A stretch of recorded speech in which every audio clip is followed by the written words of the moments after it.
Alright, this is a Bicycle Across Canada journal for July 3rd through July 17th. I haven't been doing a very good job of keeping up with the journal, but I'm taking the day off, and I thought if I'm ever going to catch up, this is the day to do it. I'm hoping that these videos will help others who may want to bicycle across Canada or to see what I'm going through, and also it helps me if I ever want to look back to remember some of the memories that I've gone through. So July 2nd, I stayed over in Merritt, British Columbia. July 3rd, I did Merritt to Chase. And because the hotel was expensive in my mind in Merritt, I decided to take advantage of the continental breakfast. And I usually don't eat breakfast, but to get some of my money back, I went downstairs. It's a small Travelodge hotel. It was just a small, kind of like 12 by 12 room. A couple of tables. There was another older couple eating, so I went and found a table by myself, started eating cereal, and if you know me at all, you know that I don't talk, especially to strangers. So doing these adventures really helps me, forces me to communicate with people. And on that morning in Merritt, at the hotel, I came across Kyle Unger. And Kyle Unger is a Canadian. He was imprisoned for 14 years for committing a murder at a rock concert in Manitoba.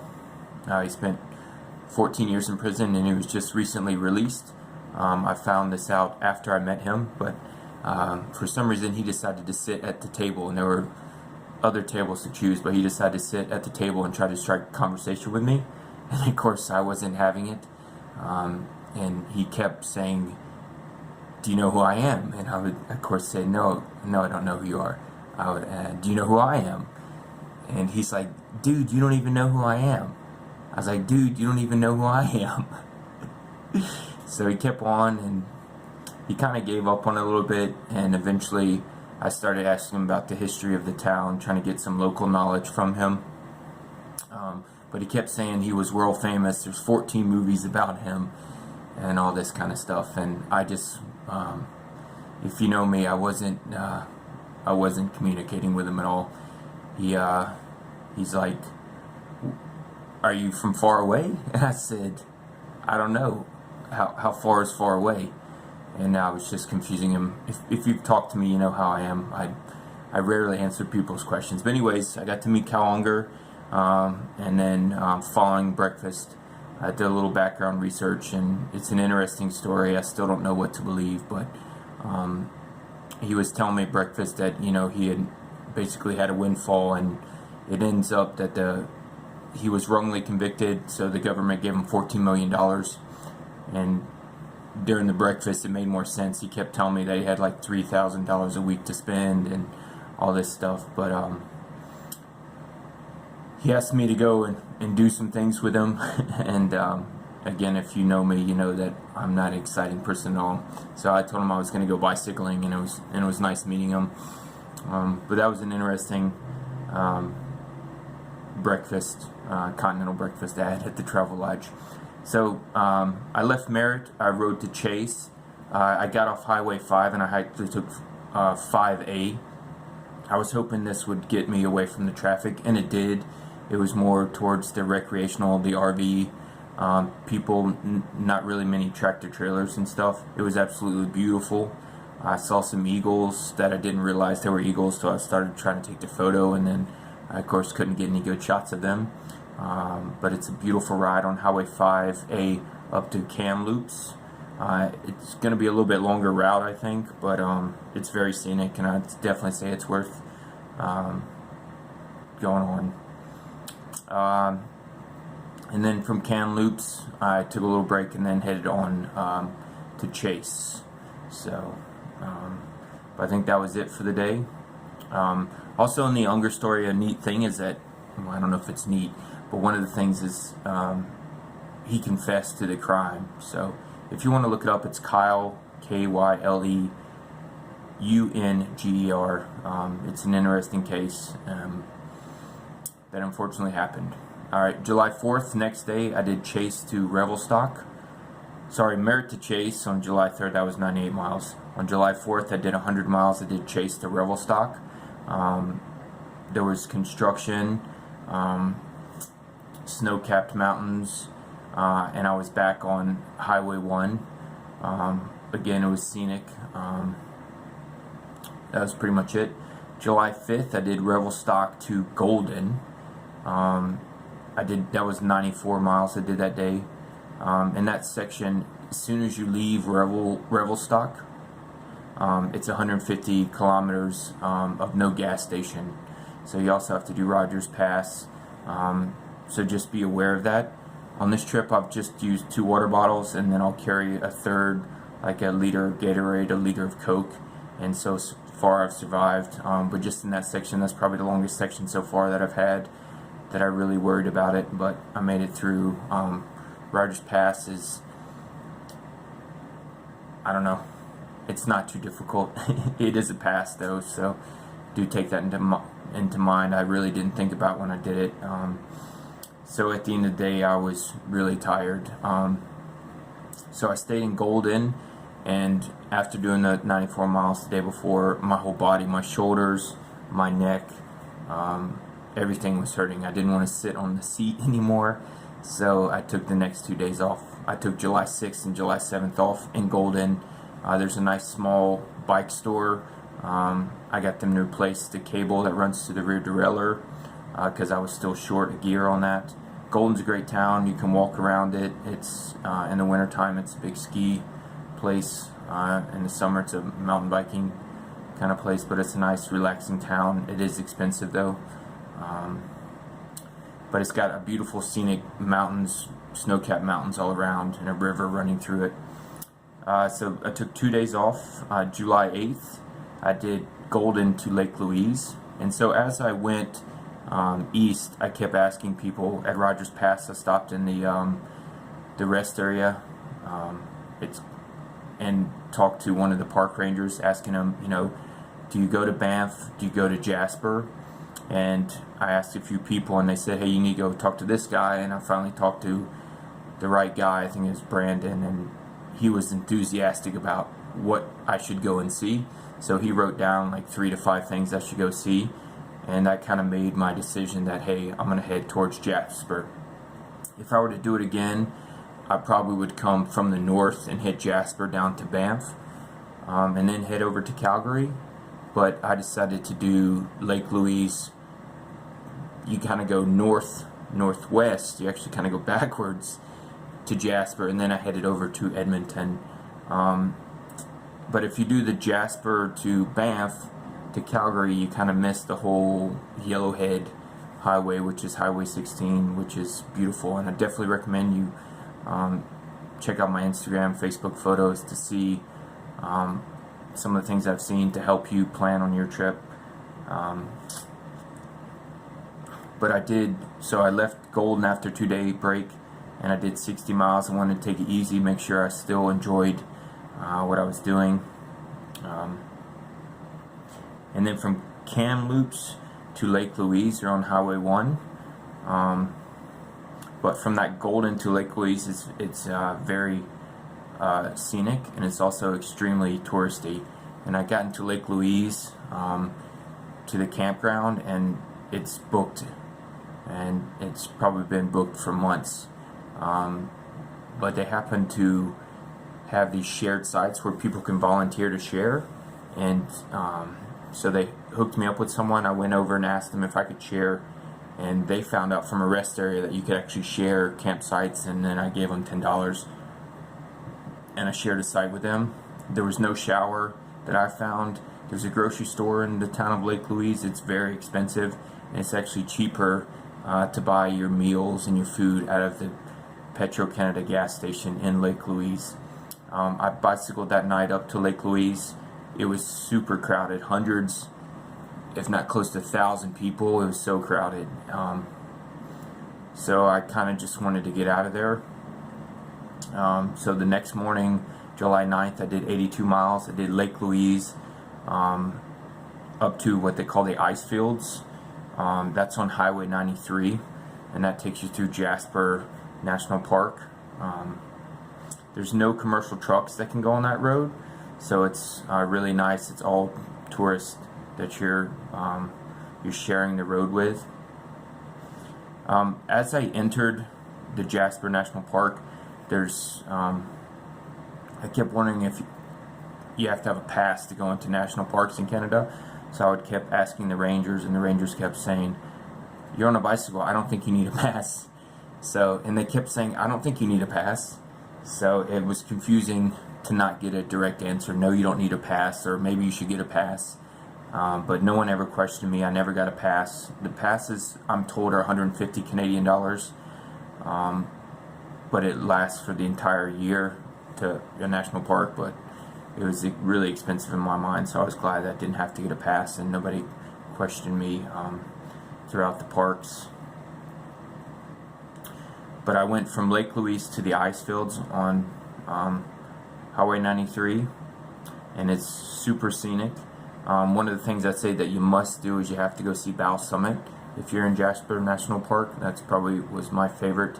Even though I don't like to have favorites, I would say that's a must. And then there's a lot of other scenic things you can see. But if you're going to do one thing, it's Bow Summit, or B-O-W Summit. Make sure you do stop by that if you're in Jasper National Park.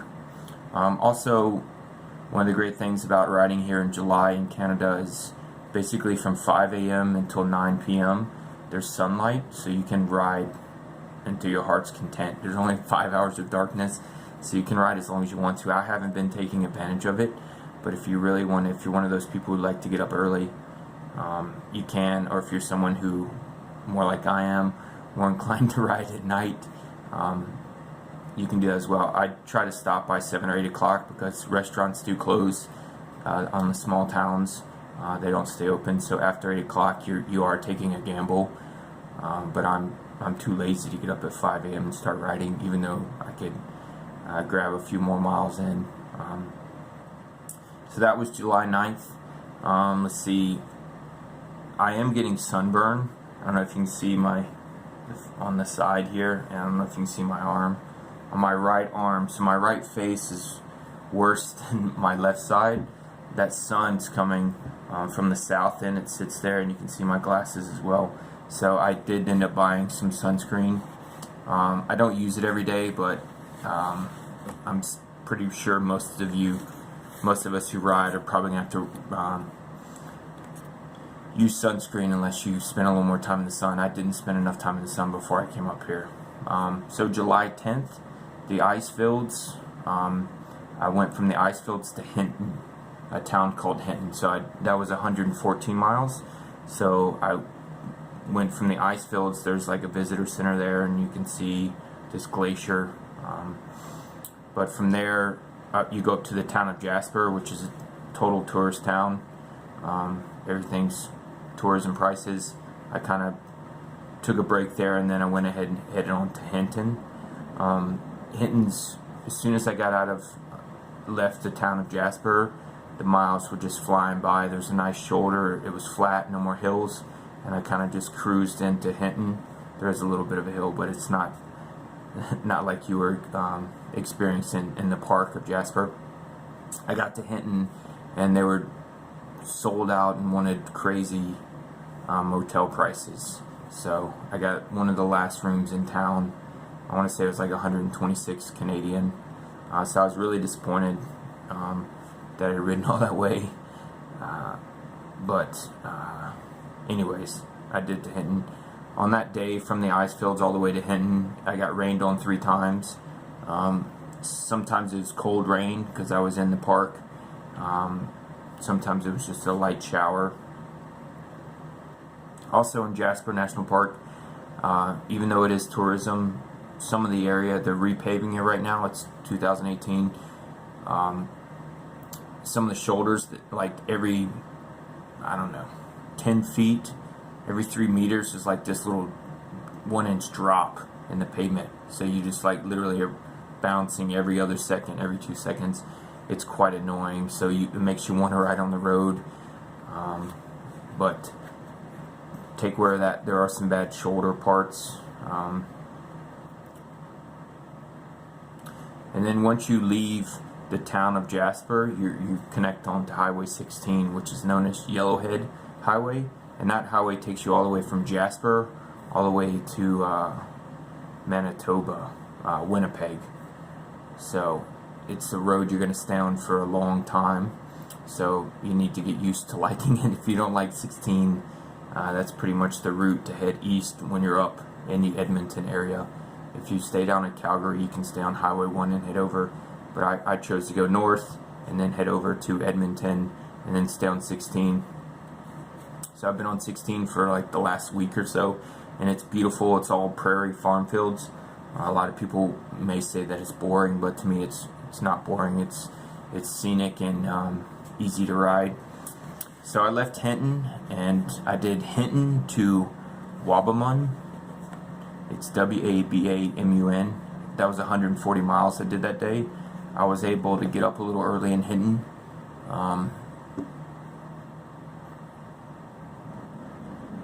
And then in Wabamun, it was the cheapest. I stayed in a bar. It's actually the cheapest place I've stayed so far. I think it was like $56, 56 Canadian. There was a Chinese restaurant down, and I think I was the only one in the hotel. So it was nice to finally get in. It's a super small town. The grocery store closed at 7, so I wasn't there in time for the grocery store. But that was it for July 11th. I did Hinton to Wabamun. That was 140 miles on that day. On July 12th, I did Wabamun to Vegreville. So that takes you through Edmonton, this ride. It was 107 miles. And I stopped at the West Edmonton Mall, which used to be the largest mall on the planet, I think until '94. Now it's the largest mall in North America. And I just wanted to see it. I didn't end up buying anything, but I ate at the food court, ate ice cream, stuff like that. But there's a cool water park, roller coasters, there's kind of a fair in there. There's even a hotel, which if I would have planned a little bit better, maybe I would have planned to stay a night at the hotel and just hung out, because I love roller coasters, especially unique ones like an indoor roller coaster. But I hung out at the mall for an hour or two. I was a little worried about the bike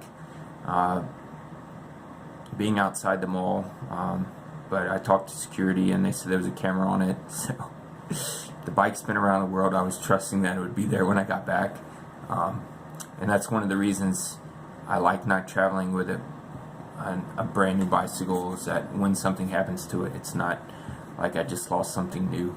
So get to Edmonton is a little exciting, especially the highway from the west going into town. It starts to get busier. You can tell you're coming up to a major city. Just be careful at the on-off ramps. And then I took bike paths through the city to get to the west side, to the east side. And then after you got to the east side, it totally relaxes. It's much easier to me than coming in from the west side to Edmonton. So I just went from Wabamun to Vegreville, going to Edmonton in that day. July 13th, I did 92 miles. That was Vegreville to Lloydminster. And Lloydminster is the town that literally, there's a 50th Avenue, a street that is the border of Alberta and Saskatchewan. So I stayed there. Only did 92 miles a day. I felt like I was on a treadmill. There was just wind coming at me the whole day, and my quads, by the end of the day, they were really tight and sore. I knew there was a storm building up, and I could kind of see it from behind me. But for some reason, I was able to stay out in front of it, and I got into Lloydminster, and I really wanted to go into Saskatchewan. I wanted to go another 30 miles, but I was so tired, I said, that's it, I'm going to call it a day. I checked in to a motel, and within 20-30 minutes, the bottom just dropped off.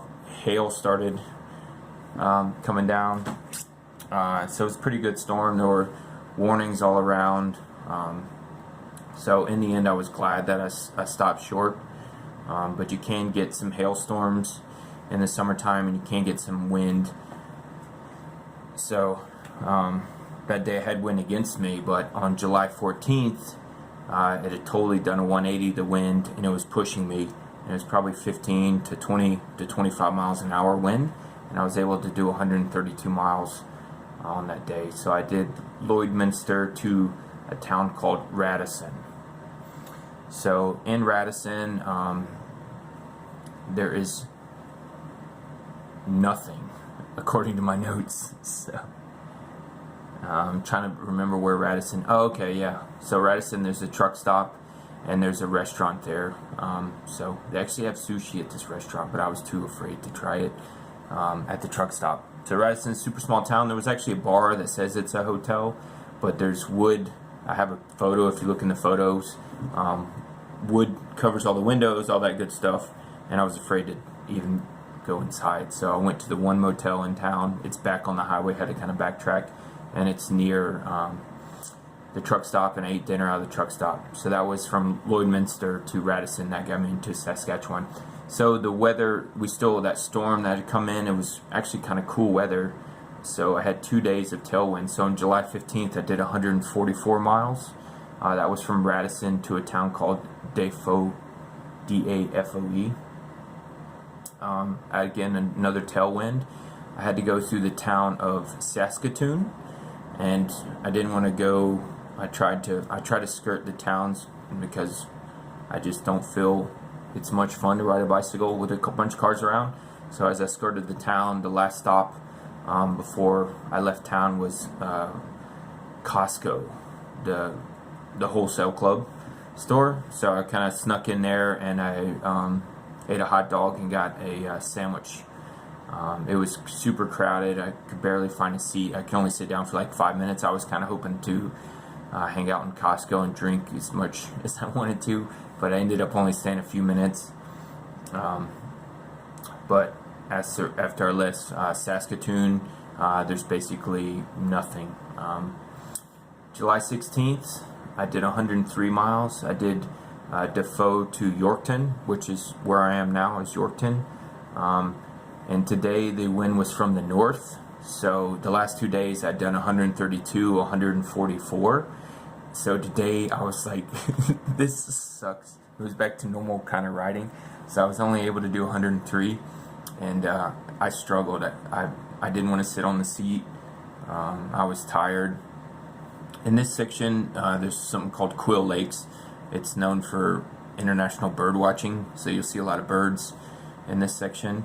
And actually you'll see birds attack other birds, like the smaller birds will attack the crow or the hawks, but they'll actually follow you on the bicycle, like you're near their nesting. So it's interesting to have birds, kind of dive bomb you in this section. So I don't know, it's just something unique. Also saw a fox in this section, and in the kind of farm fields, which I love seeing. Unfortunately, I didn't get a great photo, but that was pretty neat. So, and then today is July 17th, and I've decided to have a rest. I've just been tired, and I don't know. That's pretty much it. So that was July 13th's journal through July 17th. Don't forget, if you want to see photos, that's really the best way to see kind of things I'm talking about. Maybe one day I'll be able to integrate photos into these video journals, so it's not so boring, my monotone voice. But if you have anything that you'd like me to talk about in the next journal, please comment. And again, check out Instagram, Facebook link to see some of the photos. Alright, thanks.